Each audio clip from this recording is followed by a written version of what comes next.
If you've ever tried to make plans with Dutch friends, you might have been surprised when they reached for their calendar and said, "Let's look at a date, in 3 weeks." For many people from more spontaneous cultures, this can feel unusual, even a bit cold. But in the Netherlands, this habit of scheduling social events far in advance is not only normal, it's considered polite and practical. Today, we're going to explore why this is the case.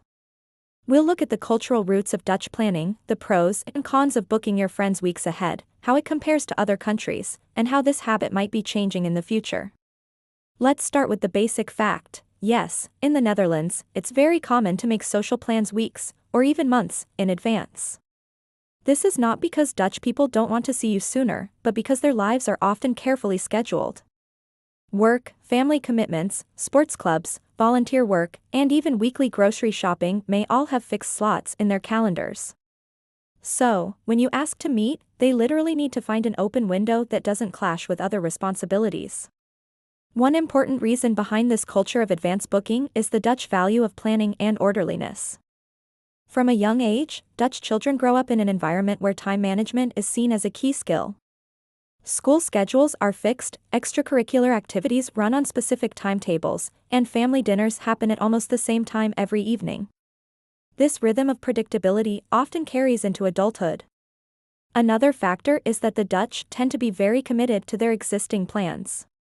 If a Dutch person tells you they're free on a certain day in 3 weeks, you can almost be certain they'll be there. Spontaneous cancellations are rare unless something important happens.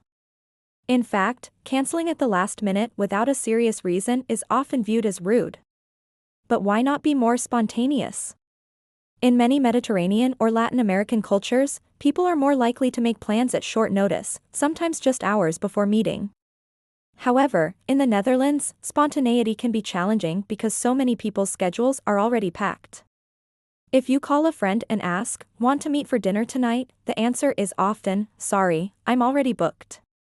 This doesn't mean Dutch people are antisocial, far from it. The habit of planning in advance often means they can dedicate quality time to you when the day arrives. Instead of squeezing you into a hectic day, they can give you their full attention. Another interesting point is that this culture of scheduling applies not only to social life, but also to practical matters. Want a haircut? Book weeks in advance. Need a dentist appointment? Possibly months ahead. Even neighborhood barbecues can be planned and agreed upon long before summer starts. Some newcomers to the Netherlands find this frustrating at first.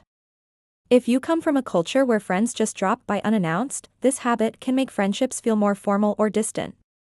But over time, many expats come to appreciate the reliability. When a Dutch friend says, "Let's meet on the 15th at 7 p.m., you can almost set your watch to it.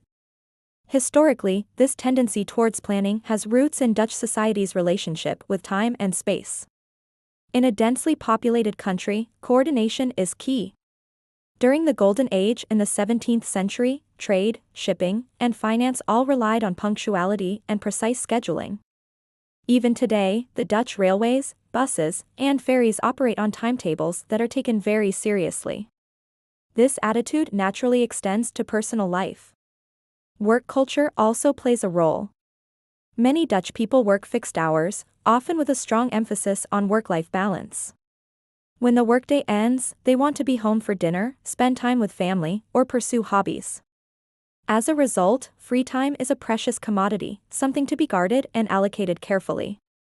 One practical reason for advance planning is childcare. Parents often need to arrange babysitters or coordinate with grandparents, and that requires notice. If your friends have kids, it's almost impossible to arrange something spontaneous without creating logistical headaches. Of course, there are downsides. Some expats and even younger Dutch people complain that this system makes social life feel rigid.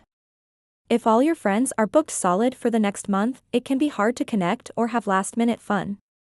It also means you might miss opportunities for spontaneous experiences. However, the Dutch calendar culture is slowly evolving. With the rise of social media and messaging apps, younger generations are sometimes more open to last-minute plans, especially in cities like Amsterdam, Rotterdam, and Utrecht, where people live closer together and have more flexible lifestyles. Still, the deep-rooted habit of booking ahead remains strong. There's also the element of politeness. In Dutch culture, respecting someone's time is a sign of respect for the person. By booking in advance, you show that you value their schedule and don't assume they'll drop everything for you. It's a different kind of warmth, one based on reliability rather than spontaneity. If you're moving to the Netherlands or making Dutch friends, one of the best tips is, get comfortable using your calendar. When someone asks, when shall we meet, be ready to propose a few dates, even if they're weeks away. And if you want to see someone sooner, suggest a casual coffee or walk that doesn't require big changes to their plans. Over time, you may find that this system works well. Instead of rushing to fit in a last-minute meeting, you'll look forward to your planned get-togethers, knowing they'll actually happen. And you might even start preferring it yourself. So, is it normal to book time with your friends weeks in advance in the Netherlands? Absolutely. It's not only normal, it's often expected. While it may feel strange at first, it's part of a broader cultural emphasis on organization, respect for time, and making the most of life's limited hours. Now, I'd love to hear from you. Do you think planning weeks ahead is a great way to respect each other's time, or does it kill spontaneity? Let me know in the comments below, and if you enjoyed this video, don't forget to like, subscribe, and share it with a friend.